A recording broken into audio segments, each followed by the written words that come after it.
Saya merasa bahwa serangan itu membuktikan bahwa saya benar. Dan kemudian, pada tahun 2004, seorang pembuat film terkenal di Belanda, Theo van Gogh, dihabisi secara brutal oleh seorang pria yang mengaku sebagai seorang jihadis. Saya berpikir, ini sudah keterlaluan. Saya tidak bisa tinggal diam melihat orang-orang gila seperti itu.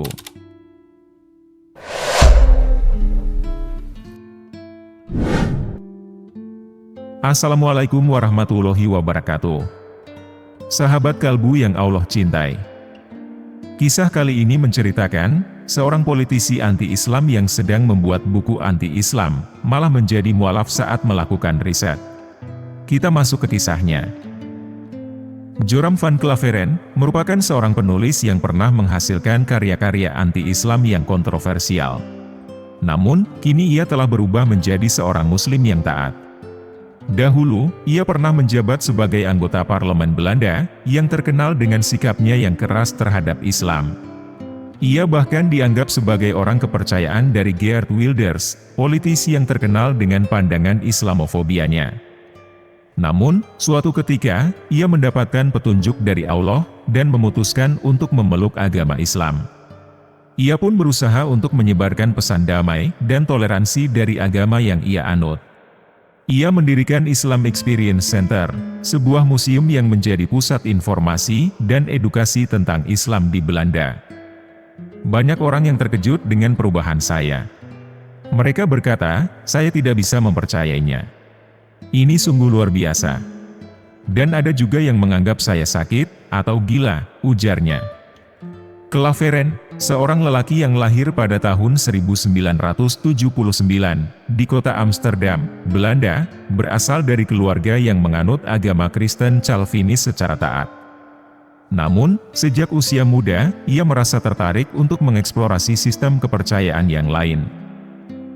Saat saya masih remaja, saya mulai meragukan beberapa doktrin Kristen, seperti konsep Trinitas, yang menurut saya sangat membingungkan. Saya tidak mengerti, ketika kita berdoa, siapa yang menjadi sasaran doa kita? Apakah Yesus Kristus, Allah Bapa, atau Roh Kudus?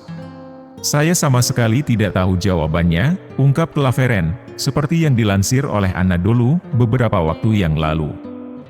Claveren, yang sedang menempuh pendidikan tinggi, dan mencoba menemukan jawaban-jawaban yang memuaskan tentang agama Kristen yang dianutnya, mengaku bahwa serangan teroris 11 September 2001 sangat mempengaruhi pandangannya. Saya merasa bahwa serangan itu membuktikan bahwa saya benar.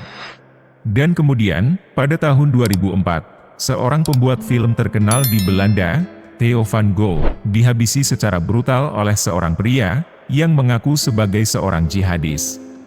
Saya berpikir, ini sudah keterlaluan. Saya tidak bisa tinggal diam melihat orang-orang gila seperti itu. Saya harus berbuat sesuatu untuk melawan mereka. Maka dari itu, saya bergabung dengan Partai Kebebasan, sebuah partai yang sangat anti-Islam. 4 tahun kemudian, saya merasa perlu untuk menulis sebuah buku yang berisi peringatan-peringatan tentang Muslim. Buku itu ditulis berdasarkan pengalaman dan pengetahuan saya selama ini. Saya ingin memberikan penjelasan kepada orang-orang yang telah memilih kami, maupun yang belum, tentang alasan kami sebagai Partai Kebebasan, atau saya secara pribadi, menganggap Islam sebagai ancaman terbesar bagi Belanda, Eropa, bahkan dunia. Namun, kemudian ia memutuskan untuk keluar dari partai tersebut.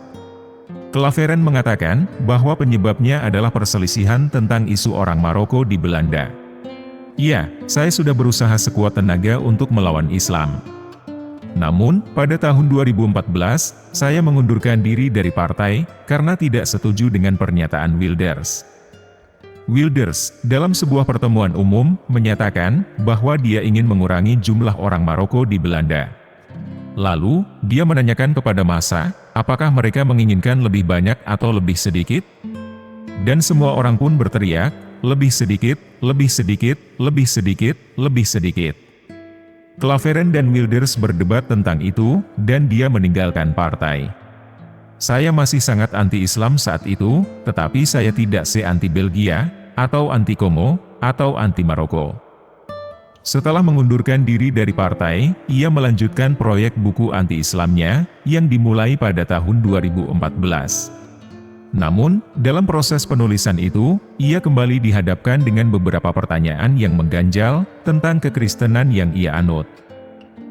Saya berpikir, saya harus mengulang kembali, mempelajari hal-hal yang saya kira sudah saya pahami tentang agama Kristen, karena saya ingin membandingkan konsep Tuhan dalam agama Kristen dan Islam. Dan ternyata, saya menemukan bahwa konsep Tuhan yang diajarkan oleh Islam lebih masuk akal daripada konsep Tuhan yang diajarkan oleh Kristen. Untuk mendalami pengetahuannya tentang Islam, ia menghubungi seorang akademisi Inggris yang bernama Abdal Hakim Murad, yang dulunya adalah seorang Kristen dengan nama Timothy John, namun kemudian memeluk Islam. Claveran menekankan bahwa sebelumnya ia hanya mengandalkan karya-karya penulis Barat yang membahas tentang Islam. Namun, Murad memberinya saran untuk membaca sumber-sumber Islam secara langsung, dan ia merasakan adanya perbedaan yang sangat mencolok. Saya merasa seperti melihat dua versi Islam. Padahal, Islam itu satu, tapi saya melihat Islam yang digambarkan oleh orientalis Barat, orang-orang yang non-Muslim, dan kemudian Islam yang sebenarnya. Setelah beberapa lama, Claveran mulai menyadari bahwa Islam tidak seperti yang ia bayangkan selama ini. Islam bukanlah kebohongan yang harus ia lawan, tetapi ia masih merasa sulit untuk menerima kenyataan itu. Namun, keputusannya untuk memeluk Islam tidak disambut baik oleh orang-orang di sekitarnya. Mereka sangat terkejut. Mereka berkata, "Saya tidak bisa percaya. Ini tidak masuk akal, apa yang kamu lakukan. Dan ada juga yang menganggap saya sakit jiwa, atau bahkan gila," ujarnya. Claveran berbicara tentang fenomena anti-Muslim yang semakin marak di Eropa belakangan ini. Ia mengatakan bahwa salah satu faktor yang memicu Islamofobia adalah pengaruh budaya massa yang seringkali menggambarkan orang Arab dan Muslim sebagai teroris, khususnya dalam film-film Hollywood. Menurut saya, itu adalah masalah terbesar yang dihadapi saat ini, yaitu media. Media cenderung menampilkan hal-hal yang negatif, karena itu lebih menarik perhatian.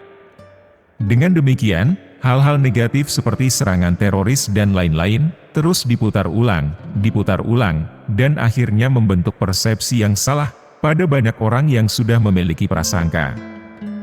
Dan itulah kisah dari seorang politisi anti-Islam, yang akhirnya menemukan kebenaran, dan menjadi mualaf.